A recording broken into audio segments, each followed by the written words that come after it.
नमस्कार साथियों, मैं करियर काउंसलर के माध्यम से एक बड़ी अपडेट लेकर आया हूँ। यह अपडेट ओबीसी जातीय एससी में लाने की अधिसूचना रद्द हो गई है, इससे संबंधित यह सूचना है। आइए पढ़ते हैं क्या कहा हाईकोर्ट ने अपने फैसले में।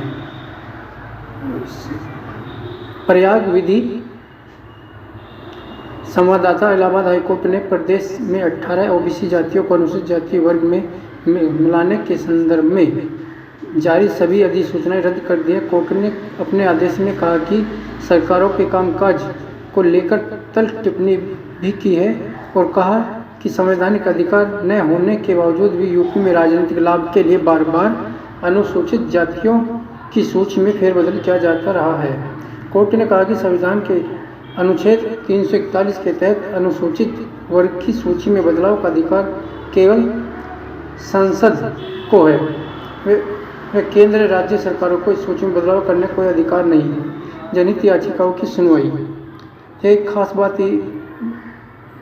यह भी है कि राज्य सरकार ने कोर्ट में हल्फनामा दाखिल कर कहा कि उसके पास कोई अधिसूचना जारी करने का कोई संवैधानिक अधिकार नहीं है। सरकार की ओर से प्रस्तुत इस दलील के आधार पर ही कोर्ट ने याचिकाएं मंजूर कर ली और यह आदेश न्यायमूर्ति राजेश बिंदल एवं न्यायमूर्ति जे मुनीर की खंडपीठ ने गोरखपुर के डॉक्टर भीमराव अंबेडकर ग्रंथालय एवं सामाजिक कल्याण समिति को 2 जनहित याचिकाओं पर सुनवाई के बाद दिया। 2005 से जारी है कोशिश। याचिका के अधिवक्ता राजेश गुप्ता ने आदेश की जानकारी देते हुए बताया कि कोर्ट ने इन सभी सूचनाओं के अमल पर पहले ही रोक लगा दी थी। अखिलेश यादव और योगी सरकार ने अपने कार्यकाल में दो अधिसूचनाएं जारी करके 18 ओबीसी जातियों को अनुसूचित वर्ग में शामिल करने की बात कही थी। गौरतलब है कि वर्ष 2005 में तत्कालीन मुलायम सिंह यादव ने भी 1.5 दर्जन ओबीसी जातियों को एससी में शामिल करने का फैसला लिया गया था, जिस पर हाईकोर्ट ने रोक लगा दी थी। यह फैसला बहुत ही महत्वपूर्ण है, परंतु एक तथ्य यह भी है कि जैसे केंद्र सरकार में पूर्ण बहुमत की सरकार है, इससे संबंधित आने वाले समय में ऐसा न हो कि वो चुनाव के लाभ को देखते हुए फिर से कोई अधिसूचना जारी कर और संसद में इसको पास करा दे।